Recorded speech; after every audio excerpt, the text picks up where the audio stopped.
What's up, guys? Welcome back to another Dumpster Talk. We have a very special guest today. We have Katie Sandoe. We're very happy to have her in the dumpster today. If you just wanted to explain a little bit about yourself, introduce yourself to the audience. I'd love to. Hi, y'all. I'm Katie Sandoe. Yes, that's a y'all. I was born and raised in the Midwest. I'm so excited to be in the dumpster with Todd and Alex. Happy to have you. To talk a little Thank you for coming. business, a little personal, a little fun. We might talk about a little football. So Todd asked for me to share with you just a bit about myself and who I am, what I do. So right now I own a company called Light Echo, and I provide consulting and coaching and speaking services. But what I'm really interested in is how we can help people find deeper meaning and purpose in the work that they're doing. So I sometimes call myself a purpose guru. I've been on a journey of my own purpose and how when you follow that, how it really transforms your life. So that's really what I'm interested in doing, is creating a world where people come alive with purpose and feel really meaningful in the work that they do and the lives that they live. Yeah. And periodically, I also teach at Penn State Harrisburg. We are. Penn State. Thank you. Let's go. So I'll teach in communications and adult education. So I like to say that I'm an entrepreneur, I'm an educator, and I'm a taco lover, too. Yep. And I definitely recommend her coaching sessions. We just had our first one this morning, and hey. it is very good. So just wanted to plug that in there. What's happening? I didn't even tell him to do it, y'all. That's good. It's actually really good. So I actually just learned today that you teach at Penn State. How long have you kind of done that? I have taught on and off for the last 5 or 6 years. So my own life has been really impacted by teachers who cared deeply about me. That it wasn't about the grade, that it wasn't about perfection, but helping me become the best version of myself. And higher education isn't for everyone, and not everybody likes the classroom setting, and some people are really intimidated by it. So if I can give my time and gifts and talents to help some students have a meaningful experience and learn something impactful for their life, it's one way that I can give back. So would you say that's your purpose, since you work with purpose all the time? I know, you would. I was going to say, someone's going to ask me Yeah. my purpose, right? So my purpose is to truly help others discover what theirs is, so that they can feel alive with purpose, so that collectively we can make the world a better place. For a long time in my life, I would see there's so much need in the world. There's hunger, there's homelessness, there's cancer, there's really sad, deeply depressing things, child trafficking, sex trafficking, there's veterans issues. You know, our veterans come home and struggle deeply. There's mental health, there's drug addiction, you name it. And I would sometimes feel overwhelmed about what could I do to make a difference. I'm one person. And I thought, it's not for me to solve all those things. But if I imagined, what if we lived in a world where every day everyone woke up and really felt alive with purpose, knew why they were on this earth, and tried to make the world a little bit better each day in whatever space that they were passionate about. And I thought, that's how you make the world a better place, when there's millions and millions of people who decide to wake up every day to make a difference. So that's my purpose, is to help others discover that and to inspire them to live out their purpose. Did you always kind of have that in you, you think? I always had a draw towards that there's more to this life than just money. There's more to life than, the titles or the respect or the money or the things. That there's more to life than all of that commercialized stuff. But I didn't have the language for it. I didn't know what that was. What I struggled with, and I think a lot of people struggle with, we live in a culture that valorizes, that lifts that up, that you're important if you're busy, that you're important if you have a lot of money, that you're important if you have the title, that you're important if you have awards and accolades. But when you think about it, at the end of someone's life, that's not what they're remembered for. You go to memorial services, and most of the time, people are sharing about how that person made them feel and how they experienced them. Like, that's the legacy. And so it was probably about 15 years ago that's when I discovered the label of that's what purpose is. Purpose is caring about something more than yourself, about serving others, and working towards something that you're passionate about that you want to change in the world. So it was always inside of me, but it really wasn't until the last maybe 15 years that I had the language to use and then became very intentional to shape my life to live in that way. I think when we first talked, like this is our first time meeting in person. Yeah. But you interviewed Dan and I, Yes. and like all the questions you were asking us that day was kind of trying to get there, like of like, what is your purpose? Why do you like doing what you do every day? Yes. What do you do every day? And like I did definitely leave. I don't know. I feel like it's definitely something that takes a little bit to you have to kind of think through what your purpose is. But when I left that, I thought you did really good because I was thinking like. It had me thinking kind of like a bigger picture type of way. What do you think your purpose is? I don't know. I think I'm still struggling to figure that out every day, but If there's one thing about the world that you could change, what would it be? Well, I just like seeing everyone happy. I mean, and even some days you don't like. I guess if I could just take away like everyone's stress, but even myself, I have stress every day too. So, but I just like seeing things run smooth around the yard, and also just in life. Like I don't really like too much conflict. That's just a part of life. Yeah, I don't really know, but I'm still kind of trying to discover my purpose, I guess. Yeah. Yeah, it's something that. So what I share with people is, when I ask those questions, like, what is your purpose, or, how would you want to change the world? What you're describing to me is something that you feel or something that you experience, and that's using the limbic system, part of your brain. That's the feeling center. It's just how we move through the world. It's oftentimes we use the word instinct. It's our instinct, or it's how we feel, or it's our intuition. And then what I'm asking you to do is also use another brain system, your neocortex, that's a language center, to describe it. But they're two different systems.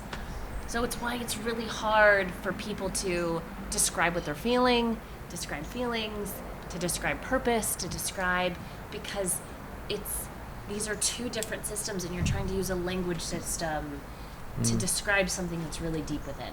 Yeah. So it's not easy, but my encouragement is, the more that you do think about it, and the more that and it doesn't have to be big, like, people's purpose doesn't have to be the Mother Teresa type purpose where you're trying to It has to be authentic too. Yeah, it has to be authentic. Yeah. No, I like it. If you would have asked me what my purpose was, like, when I was in high school, like 2 or 3 years ago, I'd probably laugh. Like, I don't know why. Like, when people would ask me what my why is, I would always just kind of, like, cringe. Because it is, like, a little bit, it's real. Like, once you, like, actually find out what your purpose and your why is, it changes everything. It makes you work harder. It gives you stuff to work towards. It helps a lot. I can see how it's hard for some people, because you hear, like, what's your purpose or what's your why? And I know some people, because I was one of those, like, oh, that's cringy, but it's actually, like, it's actually real, and it'll help you a lot. So.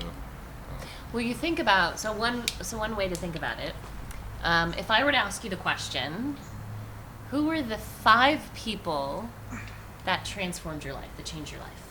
Whether they were a constant, or whether you had an interaction with them and maybe you've never seen them again. But who were the 5 people that, because of them, changed the course of your life? Could you, like, think of 5 people? I can think of. Maybe, like, at least 3? Can grandparents count as one? Can a set of grandparents count as one? Multiple people can count as one. Yeah. Sure, you can create I would just say family in general for me. I mean, we've talked about that. Yeah. It's just family. I don't want to pinpoint everyone, because each, like, my parents, my brother, my grandparents, my meemaw, they just have different play different little roles in my life. What about outside of family? Yeah, friends do. What else? What about here at Sod? Yeah, I would say Michael and coaches, mentors. Dan, have been great mentors to us. They definitely push us. They're showing us stuff that, I mean, I always say we probably don't even deserve to know yet. We're still young, but I don't know. Anyone around us, kind of. So everyone has the potential Everyone has the potential to change the world. But if you think about it, each person has a world into their own. So you can change the world even if it's the world of just one person, but to that one person, it's their entire world. So if you think about it, if you choose to live your life with intention, so living with purpose is living with intention that is beyond you, that you're living a life not for you, but for others. You can still want to be successful, and you can still want to push yourself and make a good living, and there's still goals that you can have for your life, but you choose to live your life that it's not all about you, but that we actually are in this life together. And so what can I do to make this world a better place? So living with purpose is to wake up every day to live with intent, that it's not, you're not here to live for you. You're here to make a difference in some way. And you think about the 3 to 5 people who transformed your own life and who might continue as you go through.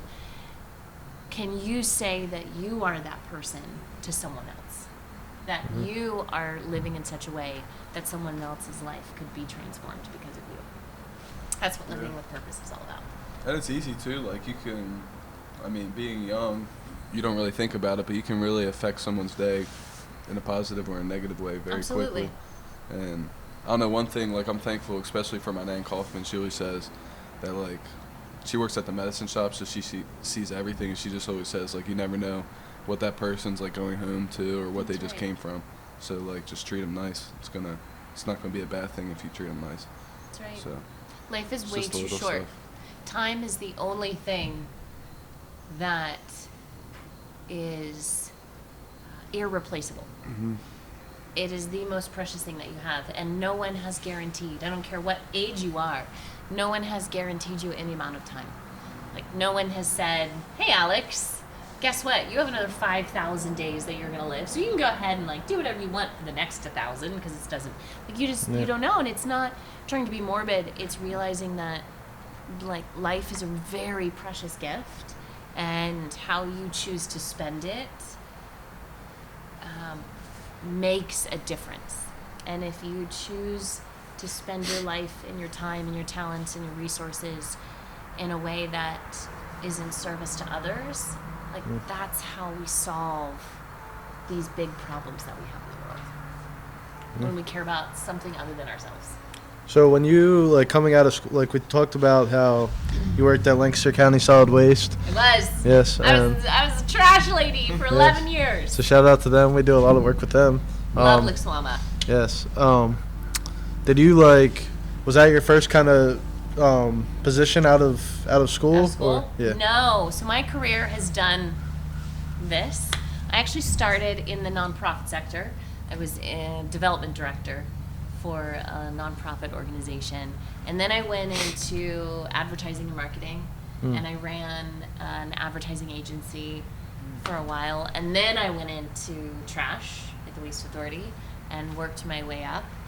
And then when I decided to start my own business at the same time, I took a job as executive director for a nonprofit called Girls on the Run. Okay. And then now I'm fully into my business. So I've dabbled in a little bit of everything. Good experience. Nonprofit, for-profit, government. And when did it kind of? Were you like at a job and kind of like wondering? Were you struggling kind of with your purpose or something, or what? Oh, what would you say? What led me to it? Yeah. What do you say motivated you to start going down this path? And then also with like you teach at Penn State. Uh-huh. Do you see that kind of like it kind of like intertwines because you're a teacher to the kids? You can probably teach them a lot of life lessons and stuff with it. So here's what I've discovered, and an interesting thing for everyone to take. So I've been introduced to this body of work, this body of knowledge called Sparketype. It's by the author, podcaster, speaker, Jonathan Fields. And what he found was that people are drawn towards doing a certain type of work. And by work, I don't mean just your job, your paid work, but work in general. You're drawn towards doing a certain type of work. And work can be anything that requires energy and effort. And what I have continually found myself drawn to is creating moments of learning and discovery. So even when I was at the Waste Authority, I was in marketing and communications. I had worked my way up from communications manager up to chief communications officer. And it wasn't the marketing part that I loved. What I loved was helping people think about waste in a different way. That most of the time when you look at it, it's just trash. But if you change your mindset, there's actually a resource there to be recovered. And that's what you do at SAW in your business. Like recycling metal, it's scrap, it's waste, but you see it as a potential to have a second life. Mm-hmm. So what I've always enjoyed is creating moments of learning and discovery where someone can learn something about their life that makes them either a better person or they learn something about their life that's interesting. So I've always been drawn to that. And COVID, to be honest, COVID gave me so much white space. Like it slowed my life down. You couldn't leave your house for a period of time. And it gave me a lot of time to think. And I had been wondering, like, what's next? I didn't imagine I'd stay in trash forever. I loved the industry, I still do. But, like, what do you do? And what I saw was, and I still see, a lot of people discontent with their jobs, with work. They might like what they do. They might like who they work with. They might like their boss. They just don't wake up excited. They don't love their work. They don't wake up excited to go to work. And at the end of the day, they don't feel really fulfilled. And they're searching. And I think that's why a lot of people are leaving jobs, changing careers, because they're searching for something. And COVID, the research shows us that COVID caused 2/3 of people to question their purpose in life. They might not have asked themselves, what is the purpose of life? But like, what is this all about? Like life, things can change on a dime. Life is so short. What am I doing? And what does this all mean? And why does it matter? And I saw that. I was going through it. And then I saw that as an opportunity to help people and businesses find purpose in their work and find purpose at work. And that's when I decided to create a company around that. So working with people one-on-one, coaching, working with businesses, doing workshops and trainings. And also I travel around and give keynote speeches on the subject as well to inspire people that there is hope. That the place where you spend 8-10 hours a day, every day, is actually a place that can give you real meaning beyond the what that you do. It's a lot of your waking hours. So much of your waking hours. You're with your work crew more than your family most times. That's right. So that's right. I feel like majority of people might not even truly love their job. Was it hard for you to kind of make that jump during COVID? To kind of, because that's a risk. Hard. Obviously. Oh my gosh, it's so hard. Anyone who tells you otherwise is lying to you. I believe very much in stepping outside of your comfort zone. Comfortable being uncomfortable. What's that? Comfortable being uncomfortable. Comfortable being uncomfortable. So there's a thought leader, Roy T. Bennett, who said, "Great things don't come from comfort zones." The comfort zone is not a bad place. It's a place where you find rhythm. It's where you're comfortable, where you find flow, but you don't grow in the comfort zone. But to your point, it's a risk. Like, you don't know. You can start something and it could not work. It could fail. And it also can work for a little bit, and then not. It's so hard to tell. I don't know. I'm sure all of us here kind of have that entrepreneurial kind of mindset. Like, what advice would you kind of give someone to take that? Because not everyone could take that even first step, which you obviously did, and it's. What do you think they need to hear when you say advice?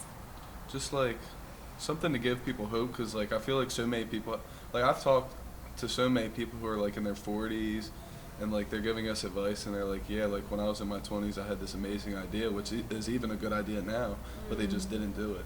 And obviously in the moment I'll ask them, well, why didn't you just do it?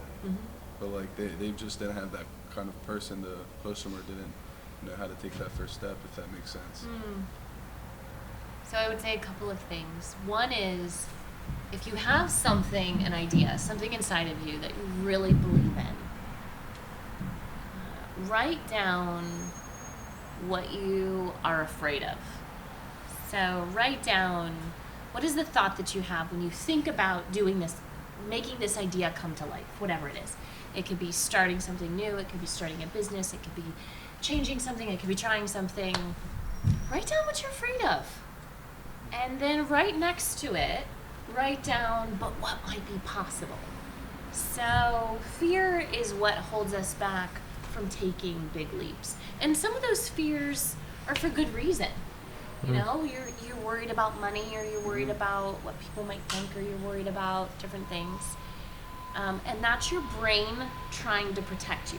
So we are wired to not feel harm, right? Like your fight or flight gets activated. So fear is trying to protect you from something. That's just a natural instinct. Too often people let the fear, though, prevent them from taking the next step. And instead, can you switch to a growth mindset to be curious about what could be possible? Like, I'm gonna write it out. I'm gonna write out what my fears are, what I'm worried about. But then I'm also gonna write, and I'm gonna imagine what could be possible. And then focus on what's possible and let that be your guide. Yeah, and I also feel like people like kind of lose the thought of it's all right to fail. Like, if you look at all these successful people and listen to their story, they weren't successful in their first try most times. Right. Like, I'm sure if you talk to any successful person, there's a lot of dark times in there. Yes. Like in the beginning, but Oh, yes. it's just like persevering through it and just like knowing your purpose and why, and just like having faith that you'll get through it. I agree. And the hard part is, no one ever sees those successful people in the midst of their struggles. Mm-hmm. We only hear about their struggles when they're now become successful, Yeah. right? And so I think when you're going through it, your willingness to be vulnerable and to share, because there's more people going through those hard times than you think. Mm-hmm. Social media has conditioned us to only put the good stuff out there. Yeah. Like, how often do you see someone, well, I failed at this, or I'm really, very rarely. People only put the highlights of right. their life on. You're seeing a little bit more, but for the most part, we don't see the struggle. We only see the success after the struggle. Yeah. And so having someone who can support you, that you can talk through those struggles with, is really important. Definitely, and like Michael always tells us, like, it can always be worse too. Like, that's something I've been trying to change my That is mindset. true. It can always be worse. Mindset. Like, I feel like people are so easy. I mean, myself, I can get down on myself easily, but like even doing the work here in the yard, like just having that thought in the back of your head, like, someone has it work. Like, someone's going through something way more important than what you're going. Or not more important, but like more severe than what you're going through. So it's going to be all right at the end of the day. Yeah. I know that kind of helps me. It puts it into perspective. Yeah.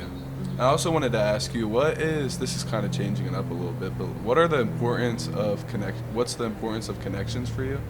Tell me more about that question. Like, so we go to networking events and we've met a lot of good connections that we still talk to today. Yes. And I believe connection and keeping long-lasting relationships is Yes. everything in life, Yes. pretty much. So why is that so like important to you, and like how has that helped you throughout the process of you creating your own business? So I'm going to quote my dad. And I used to make fun of him when he would say this. And now I'm like, gosh, Dad, you were so smart. I mean, he still is really smart. He told me, Katie, networking is the yeast of business. And what does yeast do when you're making bread? It rises. It helps it rise. Yeah. And relationships, everything about life, including business, is based on relationships. It's actually not about the product or service that you provide. That's the what that you do. It is about relationships and connection. And my entire career, I have benefited from making connections with people and people choosing to give me a chance, to believe in me, to support me, to be my champion. And even now, that's how a good portion of how I get my work with my business is through connections and relationships. You you get to know someone, you get to know what they're interested in, what they need, and they get to know you, and you can just make great connections. I benefit from it. I try and make connections with people all the time. I mean, it's how business thrives. 100%. Sorry, we can cut for a sec. I had something stuck in my head. Oh no. All right. Well, yeah, like, so now I feel like we're starting to get like a lot of industries, not all, but are very saturated, and like I feel like a lot of companies are kind of doing similar things. So like I feel like we're kind of moving to the point where people rather just work with good people. Mm-hmm. Like at least when I first started going to events, I always thought like once I shake someone's hand, automatically tell them what we do. But like it's more like getting like you don't have to talk about what you do at all until like get to know kind of second or third time even meeting them. It's just build a connection with them, and then they're going to want to work with you, whether they can work with you, whether their husband works for a construction company. Right. Like we go to these events, and at first, like I was so immature thinking wise, I was like, why are we talking to bankers? Nothing wrong with them, but like we're a scrapyard, so why would we do that? But like you never know who their husband who their wife might work for. That's right. Or like their dad could own one of the biggest manufacturers in this area, so you just never know. I don't know, that kind of. Yeah, it's a big thing. I don't know if you run into that as well. Run into what? Like when you meet with someone, and how could we connect and work together? Yeah, like starting off, like I had a difficult time kind of because I would just automatically go talking about the scrap metal. One, like trying to pick and choose who you talk to. Oh, and how you talk to them. Yeah. Well, because people are more than their jobs. While their jobs are a very important part of their identity and who they are, like they're whole people. And so when you go to a professional event, I always like to pick 2 or 3 questions that are interesting and help me understand someone beyond just their job title and what they do. Because that's like the first thing that you do. You meet someone and you introduce yourself, and then what's the next question that you ask?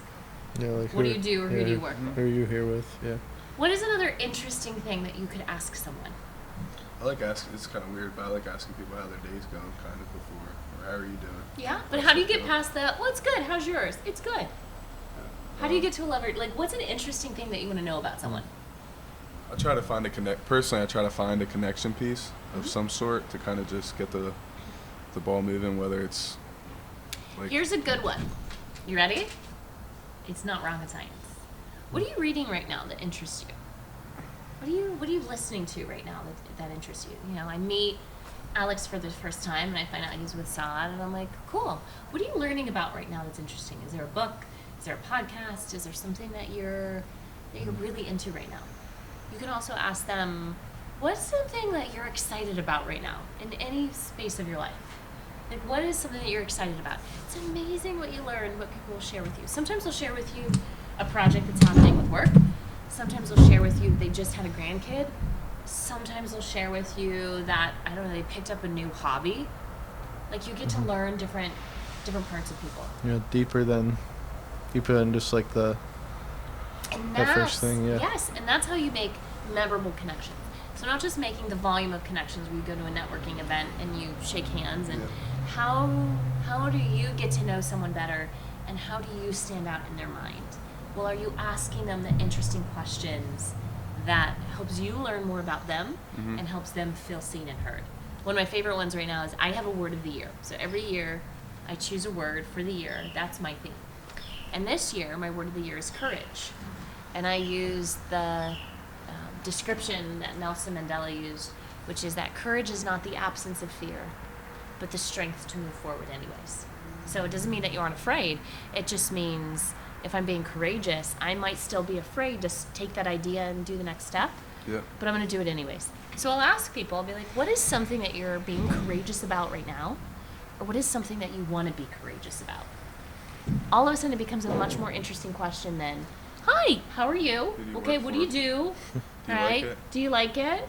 Right? So coming up with, ahead of time before you go to an event, what are 2 or 3 questions that you think would be really interesting to get to know someone?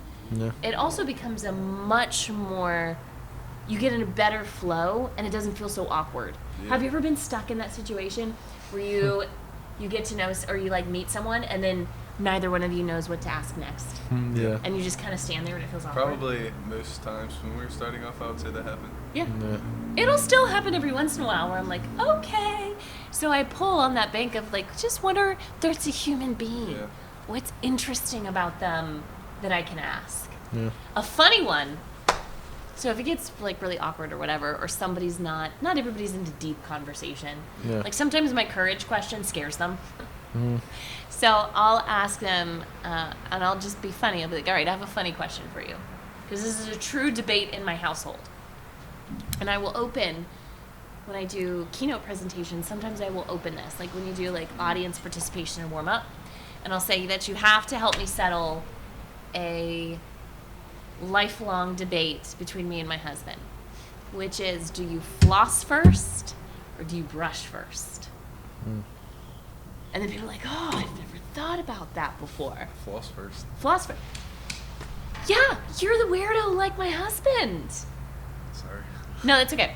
But it's really funny. You don't? 'Cause- no, I brush first. When you go to the dentist, do they floss your teeth first or do they polish your teeth first? Okay, so I use the pick, so I kind of do before and after.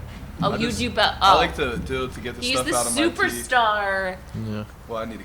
I've been trying to get better with dental it. but hygiene. I like to do that and then brush and then use mouthwash to get it out. Oh, but you That's still actually- floss first. Sometimes after. You it do. depends. The funny part is some people be like, I don't even floss. Yeah, I haven't flossed. I need to get back on my flossing. Yeah. That's funny. But you can think of like Funny. it can be serious questions. It can just be a couple Yeah. of fun questions. Yeah. That just, it lightens the mood and it creates a connection. And the people are like, you know what, Todd, I like you. I'm like, well, thanks.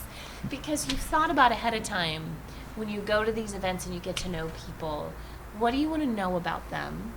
And then another question that I'll ask people is, how can I support you? How can I connect you? Like, even if it's a banker, and I might right now not be looking for, but I really like the gentleman that I've just met or the woman that I've just met, and they're great. We've had great conversation, and I'll say, tell me about who your ideal client is. How can I support you in that? How can I send them? Let's connect on LinkedIn. And they'll tell me about what their expertise is. And then the next question is, well, I'd love to do the same, Todd. How can I support you? Well, here's who our ideal client is. So if you ever come across in your business dealings, here's my card. That becomes a way where you get to know the person first, and then you say, how can I support you? And people love to do that back. Yeah, for sure. I've also found that Eileen helps us with this as well. You've met Eileen before, I believe. Oh, I think so, Eileen, maybe. she does our business development. Oh, yes. She helps us a lot. Like, she made the point of, I found that it helps, like, when you have a conversation with someone, this is what I say, like, be more meaningful. Yes. Like, actually, like, remember what you had a conversation, like, say, Yes. like, their daughter or, like, a family member's going through something. Like, catch up the next time. Don't just not bring it up. Like, Yes. that shows people that you also care. I found that little stuff like that helps. We have a mixer tonight over at Burning Bridge. Do you? Yes, we That, do. Yeah. All right, so what's a question that you're going to ask that's besides the normal question? See, I would ask... Besides, like, what's your name? How are you? How was your Yeah. day? How was your week? Can you believe this weather? I like asking about the podcast, like what you're learning or what you're. What's your what you- favorite podcast? Yeah. What are you learning? What are you learning right now? I go to, for mine, it's kind of a stupid one, but like, what's your favorite part of your job? Or what gives you the most fulfillment at your job? Stink bug, sorry. Like, Stink was just joining the conversation. yeah, Just wants to be seen and heard. it can stay down there. But no. What do you love about the work that you do? Yeah, just like what makes you happy at work? Because I feel like a lot of people probably aren't the happiest at work, and we're, for the most part, happy all the time. So, I don't know, just that's usually Except my when go-to. stink bugs land on you. Then we're not At happy. least it's not a bee. It's still alive. It's nice and well down there. But yeah, It's also easy to ask about football this time of I year. was gonna say sports. That's yeah. Like, I can't talk about sports really because I'm a Giants fan. So like, we're the Yeah. worst in the NFL, literally. So We almost Okay. got it done against the Bills. I don't want to get it done. We're already home 4 or 1-5. But It's all right. I'm a Chiefs fan, and Chiefs, there were yeah. several years where we were the worst Yeah. team in the NFL. I feel like for some reason that's just how it goes sometimes. Like I can't complain because we beat Tom Brady twice. And There you go. yeah, 2010 and 2012. So that's like the highlight of my life with the Giants, I'm sure. So I have that 10 years ago. But how was it growing up in Kansas City, having like, how is it living here now and then seeing how crazy the Chiefs are? Like Travis Kelce, Isaiah Pacheco, Pat Mahomes. Pat Mahomes. I do. I have a T-shirt that says Patrick is Mahomey. I also have a T-shirt that has a baby goat on it that's wearing a headband that has the number 15 on it. That's awesome. Baby goat. How was it growing up in Kansas City? Growing up in the Midwest, well, anytime you move to a completely different part of the country, it's really different. Yeah. This will make you laugh. When we first moved to Lancaster County, and I still live by this. This county either smells like poop or chocolate. It either smells like the farmers spreading manure on their fields, or chocolate, or a baked good, or licorice. I live in East Hempfield Township, and so we live near the Kellogg's plant. And it either smells like the compost farm that's next to my neighborhood, or it smells like cereal bars. But anyways, that's just like a funny fact that I swear this county either smells like poop or chocolate. East Coasters are not as warm from like to get to know you on the outside, and like I hug everyone. And so when we first moved here, it was so strange because people were like, why are you in my personal space? Yeah. Like you visit in Kansas City and somebody will just strike up a conversation while you're standing in the grocery. It just... See, I like that. Southern, like, I guess this could be yes. like Southern hospitality, I guess you would call it. I never believed in it until we went to Alabama. Oh, it's a thing. It is a thing. It's a thing. And it's not that people are not nice up here, it's just people are more outwardly nice. It's different.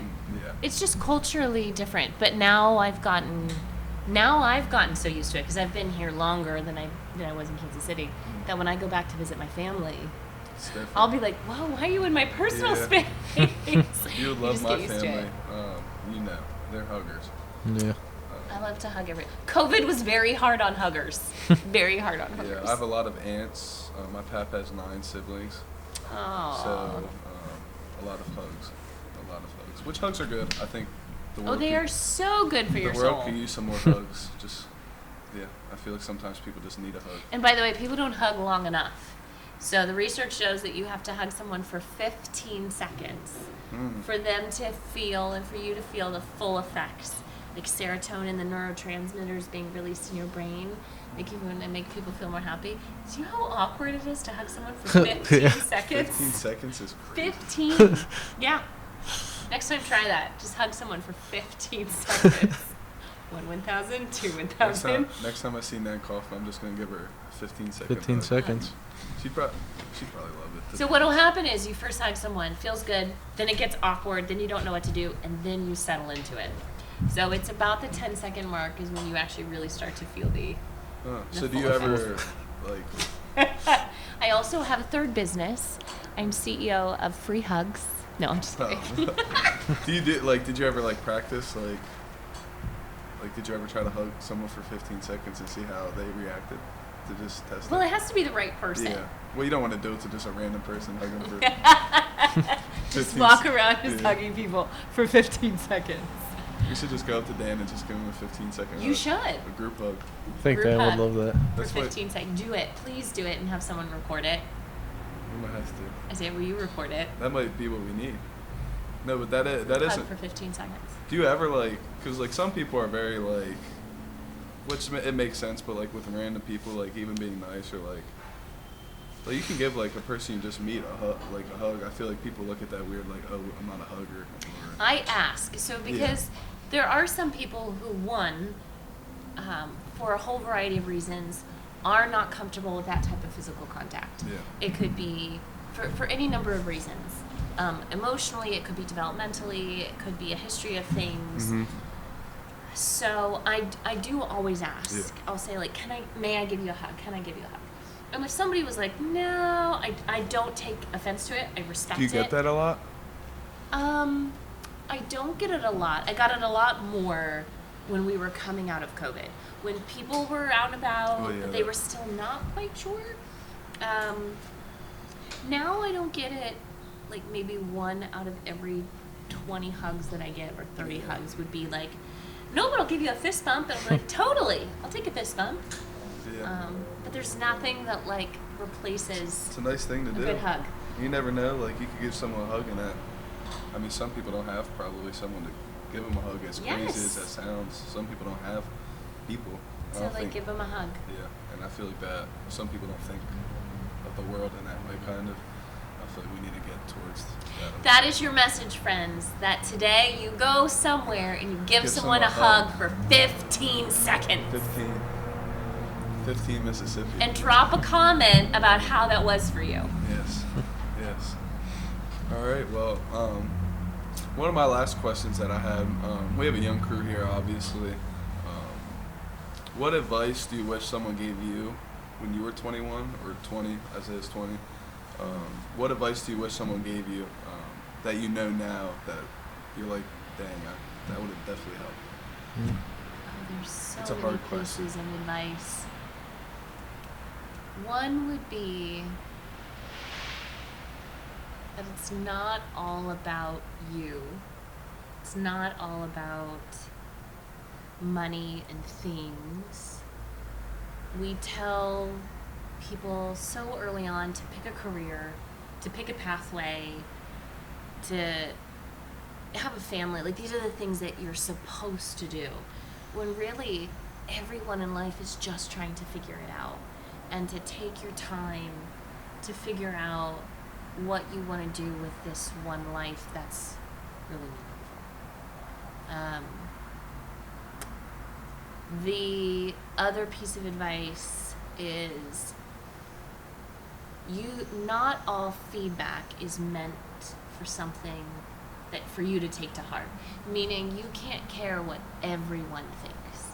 So getting clear who in your life is important, that their opinion matters to you, and let those people and those opinions be your guide. Because everyone has an opinion Not about random people. everything.